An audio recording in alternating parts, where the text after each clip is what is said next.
आप सुन रहे हैं अमर उजाला आवाज। नमस्कार दोस्तों, मेरा नाम है दीक्षा। आप जुड़ चुके हैं अमर उजाला आवाज की खास पेशकश आविष्कार के साथ। परफ्यूम्स ये एक फ्रेंच शब्द है। इसको फारसी में इत्र कहते हैं। इत्र का मतलब है पेड़ पौधों फूल पत्तियों से बना हुआ प्राकृतिक खुशबूदार तेल। जो परफ्यूम शब्द हम वर्तमान में इस्तेमाल कर रहे हैं, ये लैटिन भाषा के शब्द परफ्यूमस से लिया गया है। इसका मतलब है थ्रू स्मोक या फिर धुएं से निकला हुआ। इसे रोमन, पर्शियंस और अरब के लोगों के बाद में बयां किया गया है। माना जाता है इत्र कुछ चरवाहों द्वारा लाई जड़ी बूटियों ने खोजा था, जिन्हें जलाने के बाद महक निकलती थी। बाद में इसे इत्र के रूप में पहचान मिली। लेकिन आप जानते हैं कि पहली बार इस शब्द का और परफ्यूम्स का इस्तेमाल कैसे किया गया? पहली बार परफ्यूम शब्द का इस्तेमाल 400 साल पहले मिस्र में किया गया था।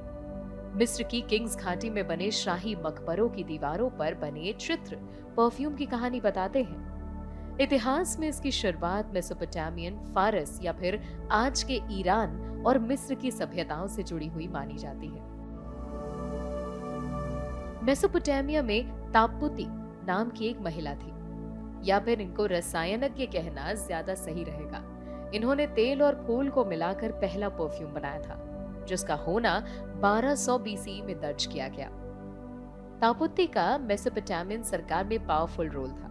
इन्होंने सेंट बनाने की तकनीक में काफी योगदान दिया। यही परफ्यूम बनाने का मूल तरीका माना जाता है। 2007 में पुरातत्वविदों को साइप्रस में 2000 ईसा पूर्व में इत्र बनाने वाले कारखाने का पता चला था।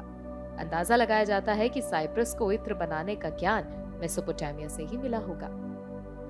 इतिहास के जानकार मानते हैं कि मेसोपोटामिया के बाद परफ्यूम बनाने की तकनीक फारसियों के हाथ लगी होगी, जिन्होंने इसके विकास में काफी योगदान दिया। फारसियों ने सैकड़ों सालों तक इत्र के व्यापार पर एकाधिकार रखा। इसी के बाद परफ्यूम बनाने की कला ग्रीक और रोमन साम्राज्य तक पहुंची। वैसे प्राचीन ग्रीक के दस्तावेजों में इत्र बनाने के तरीके का जिक्र पाया जाता है।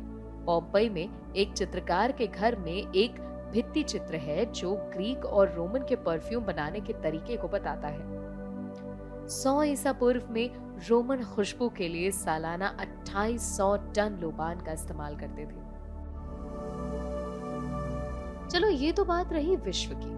भारत में परफ्यूम कैसे आया, इसकी भी रोचक कहानी है। परफ्यूम का भारत में होना सिंधु घाटी सभ्यता से माना जाता है। हिंदू आयुर्वेद में इत्र का जिक्र पहली बार चरक संहिता और सुश्रुत संहिता में मिलता है। परफ्यूम बनाने का जिक्र बृहद संहिता के एक बड़े पाठ का हिस्सा भी है, जिसे भारतीय खगोलविद, गणितज्ञ, ज्योतिषीय वाराह मिहिर ने लिखा था। 1975 की एक रिपोर्ट के मुताबिक पुरातत्ववेत्ता डॉक्टर पाइलो रोबोस्टी को एक टेराकोटा डिस्टिलेशन उपकरण मिला था, जिसकी कार्बन डेटिंग 3000 साल ईसा पूर्व थी। भारत में 7वीं शताब्दी की शुरुआत में कन्नौज भी इत्र के लिए दुनिया भर में जाना जाने लगा था, जिसका तरीका फारस यानी आज के ईरान से आया था। यहीं से इत्र दुनिया भर के कई देशों में जाता है। आज भी हैदराबाद इत्र के लिए मशहूर है। इसकी महक परफ्यूम्स के मुकाबले देर तक बनी रहती है।